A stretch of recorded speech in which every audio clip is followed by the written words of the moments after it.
Bien, hermanos, hoy vamos a dar inicio a una serie de estudios que tienen que ver con la persona del Espíritu Santo.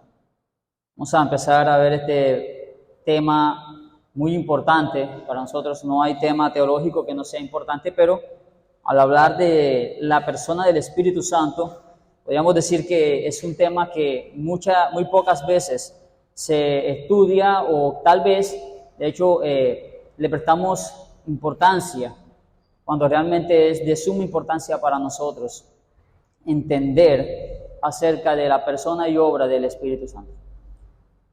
Normalmente, cuando hablamos de esta doctrina, la doctrina del Espíritu Santo, por lo general, las personas tienden a asociar esto con la doctrina de la Trinidad y quedarse con la definición que tenemos acerca de la doctrina de la Trinidad. Esa definición es la que normalmente nosotros encontramos tanto en las confesiones como también en esa popular fórmula de Dios es uno en esencia y tres en persona. O sea, Dios es trino. Y de hecho, cuando queremos encontrar una iglesia bíblica, una iglesia de sana doctrina, normalmente asociamos la sana doctrina, por lo menos en nuestros contextos actuales, en las iglesias modernas, con esta fórmula.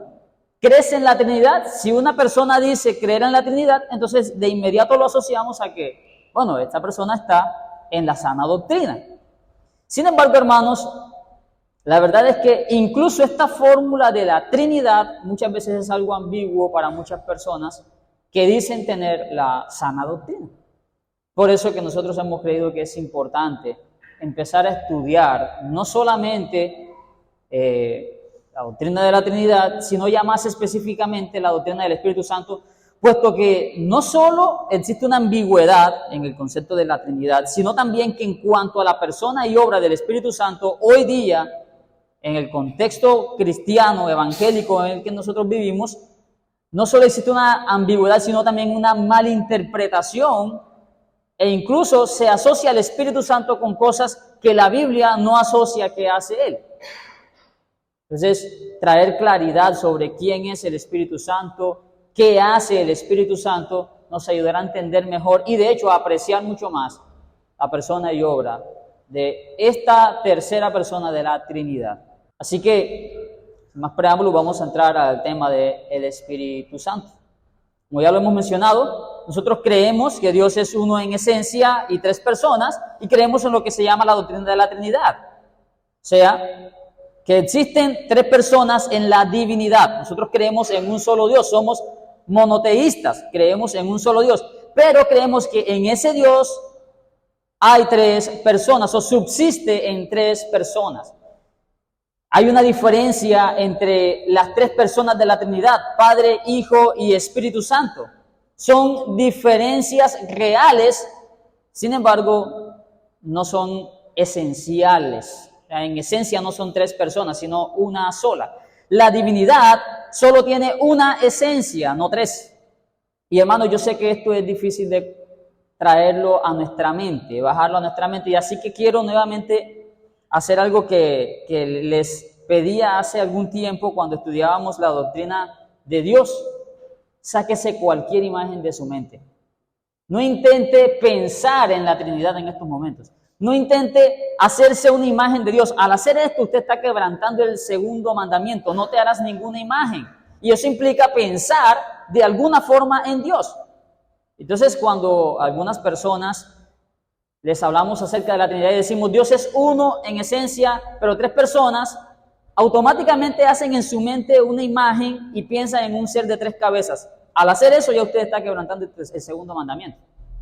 Así que lo que le pedimos ahora es que usted saque todo eso de su mente, porque Dios es espíritu en primera instancia, es invisible, y entonces no podríamos pensar en Dios de esa forma. Él es un ser diferente a nosotros, diferente no solo en que no tiene un cuerpo, sino también en que es un ser supremo, es una divinidad, Él es la divinidad. Nuestra experiencia como seres humanos nos lleva a pensar que cuando hablamos de una persona, estamos hablando de un ser separado. O sea, una persona significa para nosotros un ser separado y viceversa. pero en la divinidad, o sea, en el ser de Dios, existe un solo ser con tres personas. Y eso es lo que debemos nosotros mantener. Porque si nosotros separamos la divinidad, porque existen tres personas, entonces entramos en lo que es el politeísmo, o sea que creemos en tres dioses, pero eso no es lo que nosotros creemos. Nosotros no podemos explorar las profundidades de la Trinidad cabalmente. ¿Por qué? Porque es algo que no cabe en nuestra mente finita. Dios es un ser infinito. Nosotros somos seres finitos. Y es allí donde encajar o pensar en el ser de Dios a nuestra manera como criaturas no nos da. Y sobre todo como criaturas caídas. Si usted quiere pensar acerca del ser de Dios en su mente caída, no lo va a poder hacer. Sin embargo, la Biblia sí nos da ciertas descripciones, nos da ciertas indicaciones, nos enseña acerca de esta realidad de que existen tres personas en Dios y que al meditar en ellas, al estudiarlas, podemos entenderla de alguna forma. De hecho, existen dos palabras que de hecho ya las hemos mencionado en este espacio, que nos pueden ayudar un poquito. Y no digo un poquito es porque, no le digo, es un misterio, la Trinidad es un misterio. Y para estudiar acerca del Espíritu Santo, obviamente tenemos que hablar de la Trinidad. ¿Por qué? Porque el Espíritu Santo hace parte de esa Trinidad. Entonces, empecemos viendo un poco esta definición que tenemos de la Trinidad. Dios es uno en esencia y tres en persona, o como lo decimos así, Dios es un ser que subsiste en tres personas. Entonces, la palabra existencia está implicada en cuando hablamos de ser. Dios es un ser. De ahí tenemos que definir qué es ser. Ser es algo que existe. Y subsiste es otra expresión de la cual también tenemos que estudiar. Así que veamos estas dos expresiones que nos van a ayudar a entender un poco acerca de la doctrina de la Trinidad. La idea de existencia tiene sus raíces en la antigua filosofía.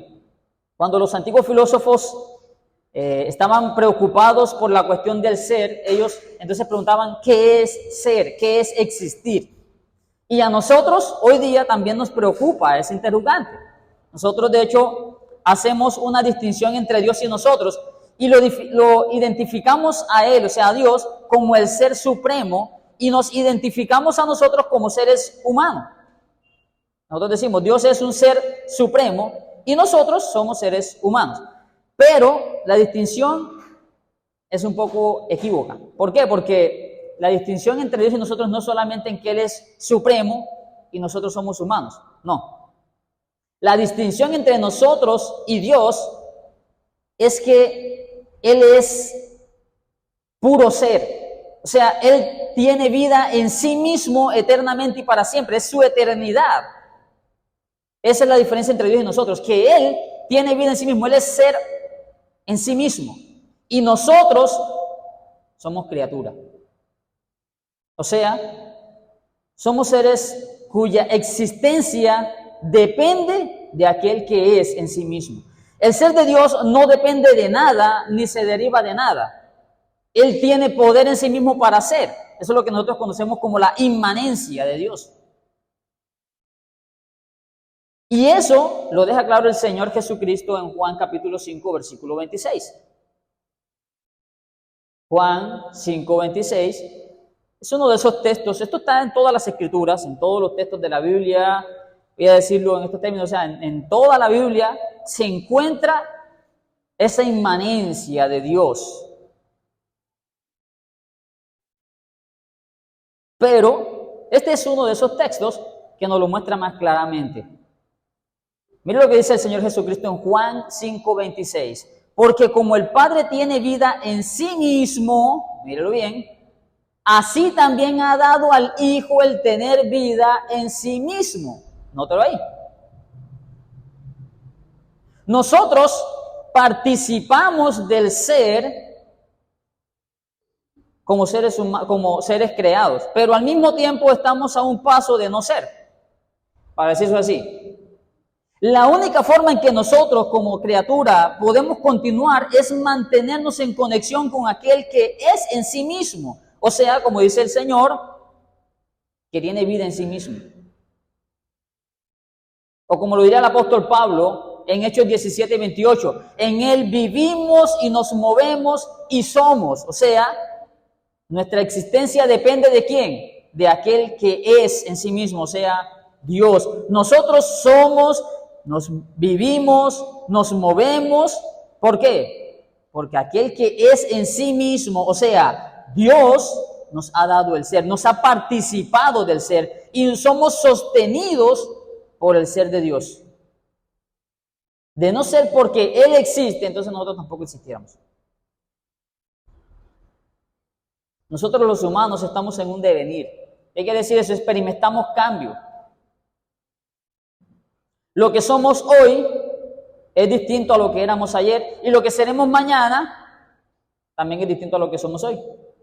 Aunque nosotros veamos ese pasar del tiempo en 24 horas apenas. 24 horas pasaron, pero ya no es lo mismo que era ayer. Pero Dios es eternamente constante.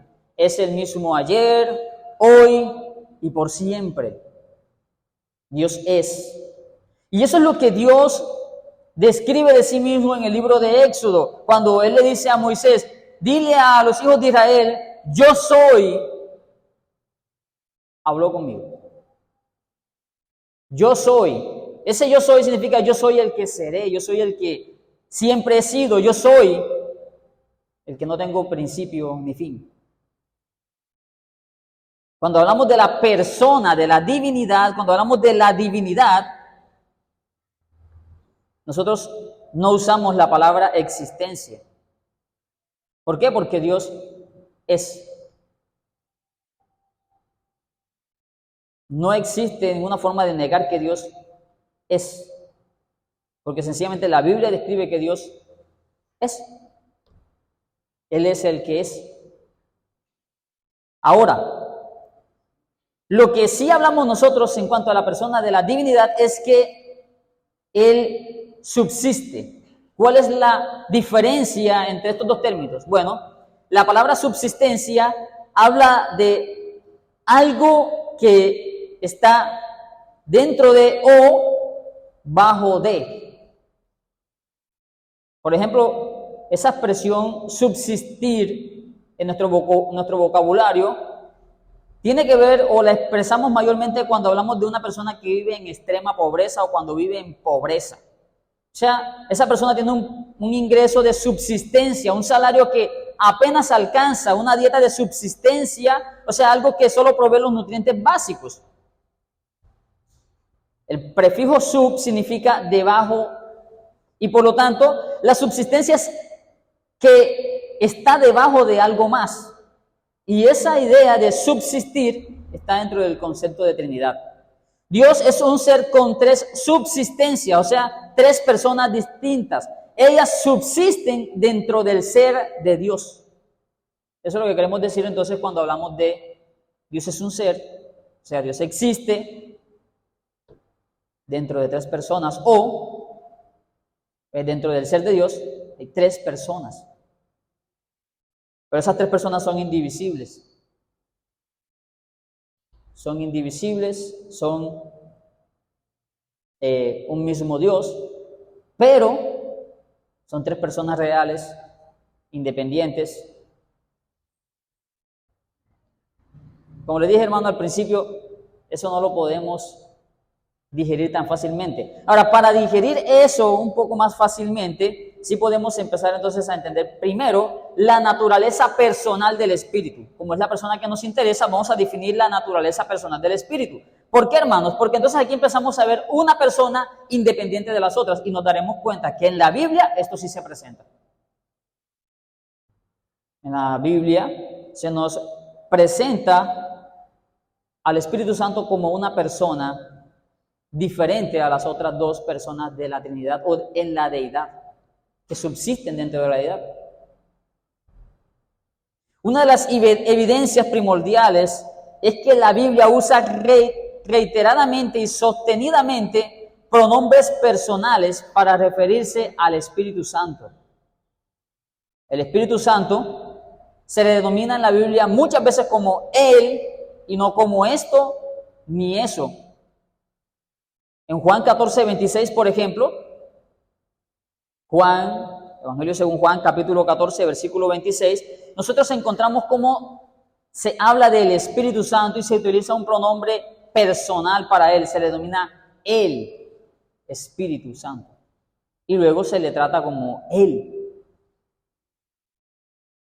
Juan, capítulo 14, versículo 26, nos dice el Señor, mas el Consolador, el Espíritu Santo, a quien el Padre enviará en mi nombre, miren bien lo que dice aquí, Él os enseñará todas las cosas y os recordará todo lo que yo os he dicho. Este es uno de los pasajes que más claramente nos muestra a nosotros no solo la personalidad del Espíritu, sino incluso la de las tres personas de la Trinidad. Aquí está hablando el Hijo y habla en segunda persona acerca del Espíritu Santo, mas el Consolador, noten bien que es una persona separada del Hijo, el Consolador, el Espíritu Santo, y ahora bien, miren, noten bien aquí cómo ahora separa al Espíritu del Padre, dice, a quien el Padre enviará en mi nombre, ¿sí lo ve? Él, nuevamente, y ahora aquí lo tiene como un pronombre personal, Él os enseñará todas las cosas.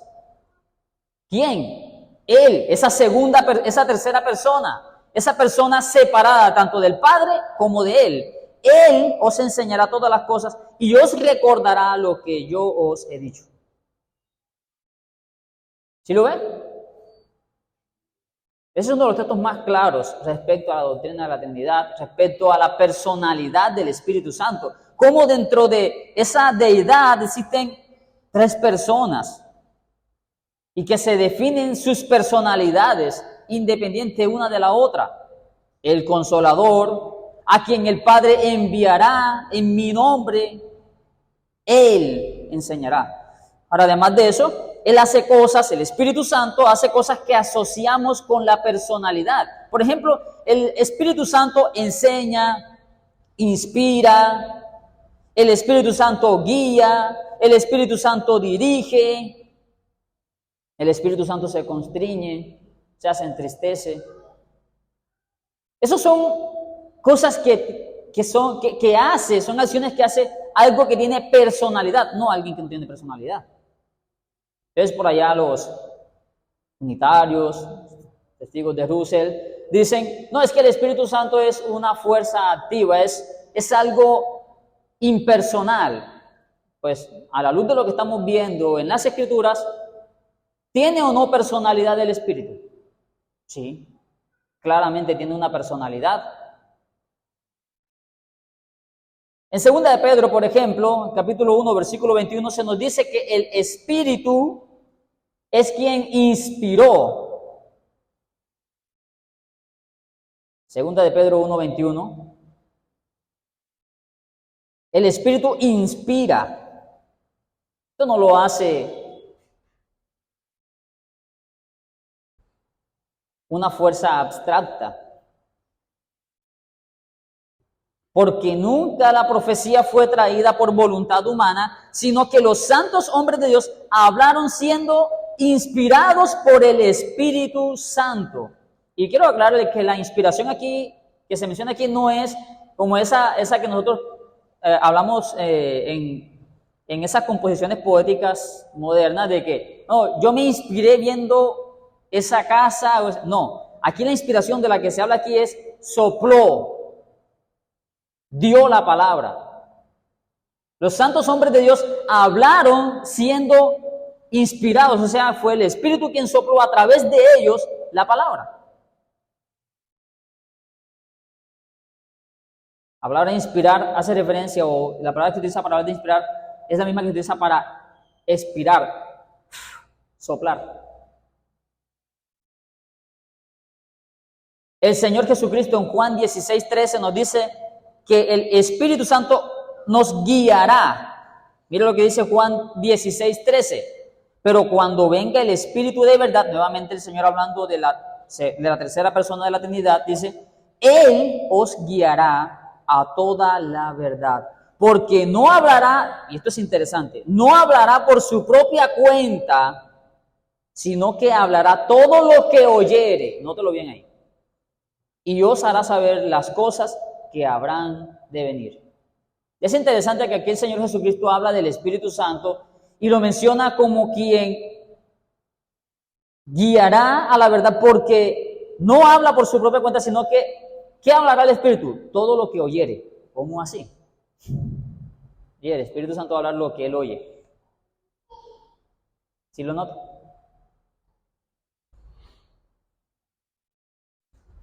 Y si vamos al libro de los Hechos, como lo hemos mencionado reiteradamente desde este lugar, el hermano Bernardo enseñándonos en la dependencia que tenía la iglesia primitiva del Espíritu Santo, encontramos mucho acerca del Espíritu Santo. Por ejemplo, el Espíritu Santo fue quien prohibió a los apóstoles hablar la palabra en Asia y fue quien no les permitió, nótalo bien ahí, es el Espíritu Santo. Hay muchos argumentos más respecto a la personalidad del Espíritu Santo. Al Espíritu Santo se le adjudican características de una persona.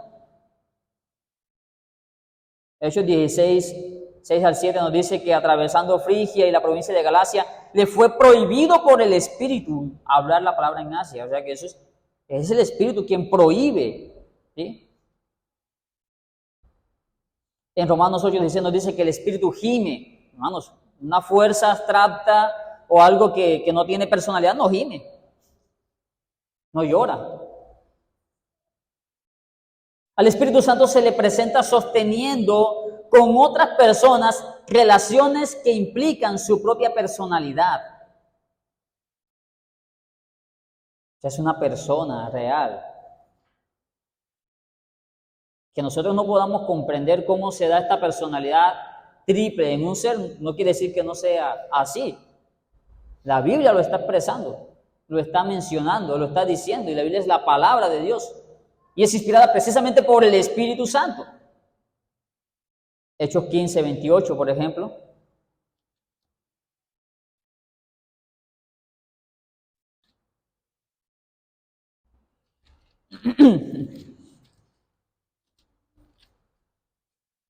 Ahí se nos muestra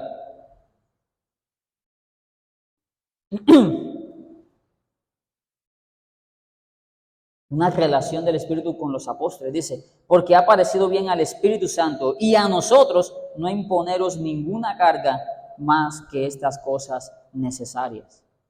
Nótelo bien. Y de hecho los textos que hemos leído ahí anteriormente creo que nos muestran claramente las relaciones que implican una personalidad propia. Que el Espíritu Santo oiga conversaciones entre las otras dos personas de la Trinidad, que lo haga saber porque ha sido mandado, mis hermanos, eso implica una personalidad propia. Y por último, hay pasajes de la Biblia donde se distingue al Espíritu Santo y su poder. Por si alguien dice, usted no es que el Espíritu Santo es el poder de Dios, bueno, déjeme decirle, la palabra de Dios identifica claramente al Espíritu Santo de su poder. Hay textos donde habla del Espíritu Santo haciendo con su poder ciertas cosas.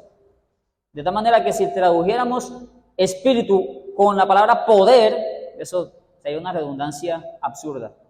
Por ejemplo, en Lucas capítulo 1, versículo 35, nosotros vamos a encontrar ahí claramente cómo se habla del poder del Espíritu Santo. Lucas 1, 35.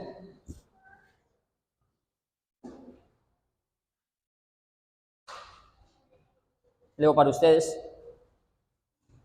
Respondiendo el ángel le dijo, el Espíritu Santo vendrá sobre ti y el poder del Altísimo te cubrirá con su sombra. Nótelo bien. ¿Qué cosa la va a cubrir? El poder del Altísimo. ¿Y quién? Pues que es el Espíritu Santo quien vendrá sobre ella. El Espíritu Santo va a venir sobre ella y el poder del Altísimo te cubrirá con su sombra. Hay una distinción ahí claramente. El Espíritu Santo quien viene, con su poder cubrirá a María.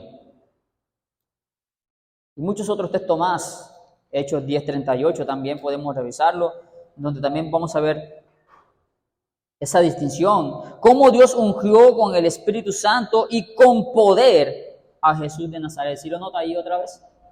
Aparece nuevamente esa leve distinción. Dios ungió al Señor Jesucristo con el Espíritu Santo y con poder. Ahora, hermanos, al Espíritu Santo, siguiendo adelante, no se le considera solamente como una persona, sino que además como alguien, como una persona plenamente divino. O sea, el Espíritu Santo en las Escrituras no es considerado solamente como una persona más, sino que esa persona es plenamente divino. Eso lo muestra un relato interesante en el libro de Hechos. En cierto sentido ya lo estudiamos cuando el hermano Bernardo pasamos por el capítulo 5 del libro de Hechos. Ese relato de Ananías y Zafira.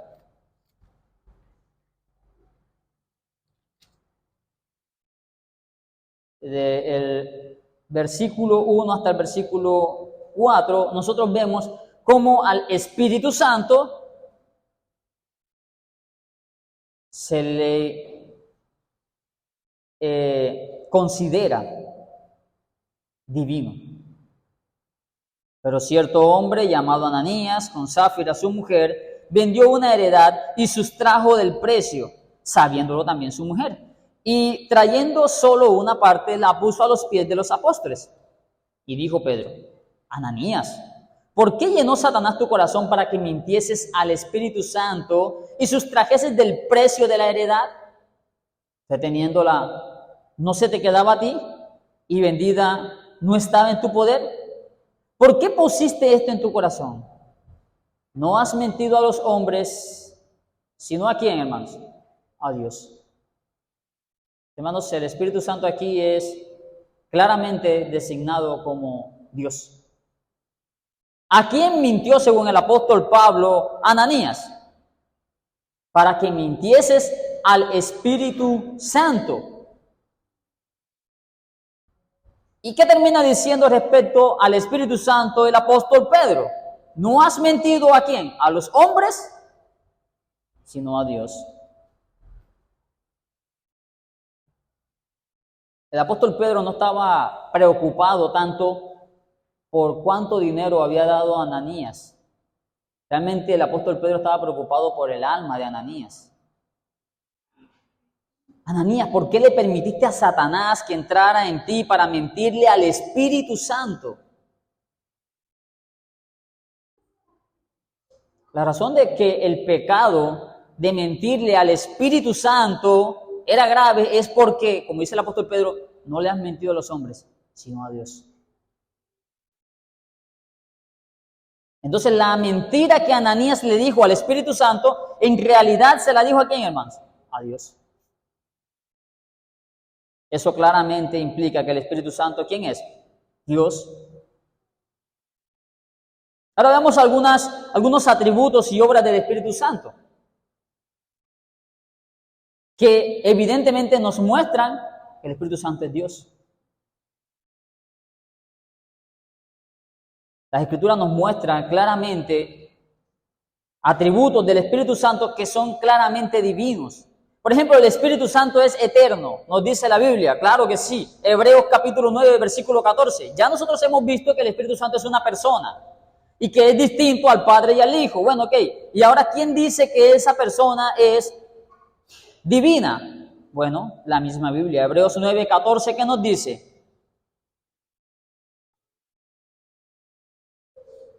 Hebreos 9, 14, el autor inspirado, el apóstol Pablo nos dice: cuánto más la sangre de Cristo, el cual mediante el Espíritu eterno se ofreció a sí mismo sin mancha a Dios, limpiará vuestras conciencias de obras muertas para que sirváis al Dios vivo.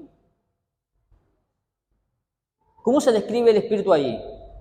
Mediante el Espíritu eterno. Mis hermanos, Cristo se ofreció mediante el Espíritu Santo. Y ese Espíritu mediante el cual Él se ofrece es eterno. Segundo, hermanos, el Espíritu es omnisciente. Primero los Corintios capítulo 2, versículos 10 y 11 nos dice, primero los Corintios 2, versículos 10 al 11, nos dice que Dios nos reveló cosas secretas a nosotros por el Espíritu. ¿Por qué? Porque el Espíritu todo lo escudriña, aún lo profundo de Dios. Porque ¿quién de los hombres sabe las cosas del hombre sino el Espíritu del hombre que está en él? Así tampoco nadie conoció las cosas de Dios, sino el Espíritu de Dios. Hermanos, estos dos atributos son atributos divinos, tanto la eternidad como la omnisciencia. Son atributos incomunicables, son atributos que Dios no le comunica al hombre. Pero el Espíritu claramente participa de estos atributos a la luz de estos textos. Miren, el Nuevo Testamento nos dice que el agente por medio del cual el Padre trajo a existencia el universo es el Hijo. Eso lo dice Juan capítulo 1, versículo 3. Todas las cosas por Él fueron hechas y sin Él nada de lo que ha sido hecho fue hecho. Eso es referente al Hijo. En Génesis capítulo 1 dice que en el principio creó Dios. Acá en Juan nos dice que por medio del Hijo fueron creadas todas las cosas. Pero hay algo interesante en Génesis capítulo 1. Y es que allí también se nos dice que el Espíritu de Dios se movía sobre la faz de las aguas. O sea que el Espíritu también estaba creando. O sea que el Espíritu es un agente creador. Es un agente divino. Lo más importante, hermanos, la redención es una obra trinitaria. Nuestra redención es una obra trinitaria. Lo cual implica que el Espíritu Santo también participa en nuestra redención. La redención del hombre es algo que solamente pertenece a Dios. Y si el Espíritu Santo participa en ella, entonces es también Dios. Y eso nos lo muestran las Escrituras. El Padre envió al Hijo al mundo, ¿sí? El Hijo realizó toda la obra necesaria para nuestra salvación. ¿Qué hizo el Hijo? Vivir una vida de obediencia y morir para hacer una perfecta satisfacción. Pero mis hermanos, nada de esto nos resultaría de provecho mientras no se aplique personalmente a nosotros. Por lo tanto, el Padre y el Hijo enviaron el Espíritu Santo al mundo para aplicar en nosotros la salvación. Juan capítulo 14, versículo 15. Léalo conmigo. Juan 14, 26, perdón. Mas el Consolador, el Espíritu Santo, a quien el Padre enviará en mi nombre, Él os enseñará todas las cosas y os recordará todo lo que yo os he dicho. ¿Quién aplica esta obra, hermanos? El Espíritu Santo. Gálatas capítulo 4, versículo 6, una vez más. Y por cuanto sois hijos, Dios envió a vuestros corazones el Espíritu de su Hijo, el cual clama, Abba, Padre. Mis hermanos, ¿por qué usted puede venir a Dios diciendo Padre? Por el Espíritu Santo. Si el Espíritu Santo no está en usted, usted no va a clamar al Señor. Ya no sé, el rol del Espíritu Santo en el Nuevo Testamento es principal y fundamental. ¿Sabe por qué? Porque es la aplicación de la obra de Cristo en cada uno de los creyentes. Ahora entiende usted por qué es importante conocer a la persona del Espíritu Santo. ¿Sabe usted por qué es importante saber más acerca de la obra del Espíritu Santo? ¿Sabe usted quién es el Espíritu Santo realmente? Después de lo que hemos mencionado hoy, ¿comprende al Espíritu Santo en el sentido de una relación personal? ¿O todavía para usted el Espíritu Santo sigue siendo un concepto vago, nebuloso, abstracto? Mis hermanos, el Espíritu Santo no es una mera fuerza abstracta. Es una persona divina que potencia al pueblo de Dios para la vida cristiana. Y es esencial que lo conozcamos. Es necesario. que usted y yo conozcamos al Espíritu Santo. Quiera el Señor ayudarnos en esta serie que hemos emprendido el día de hoy, para que podamos conocer a la tercera persona de la Trinidad. Quizá conocemos mucho respecto a las otras dos personas de la Trinidad, del Padre, del Hijo. ¿Qué tanto conocemos del Espíritu Santo, de su obra? ¿Qué tanto conocemos de su rol en nuestra salvación? Es quizá por esto, hermanos, que hay tanto malentendimiento respecto a la obra del Espíritu Santo, porque no conocemos a la persona del Espíritu. Es por eso que nuestras oraciones muchas veces son vacías en cuanto a la obra del Espíritu. No entendemos cuál es su papel. Así que pidámosle al Señor que nos ayude a conocer al Espíritu. Conocer al Espíritu es también conocer a Dios. Y a veces pedimos que Dios nos permita conocerlo mucho más. Y claro, nos dedicamos a buscar qué dice la Biblia respecto de Dios. Y cuando nos habla de su Espíritu, lo ignoramos por completo. Intentemos conocer más al Espíritu Santo entonces, que es la tercera persona de la divinidad.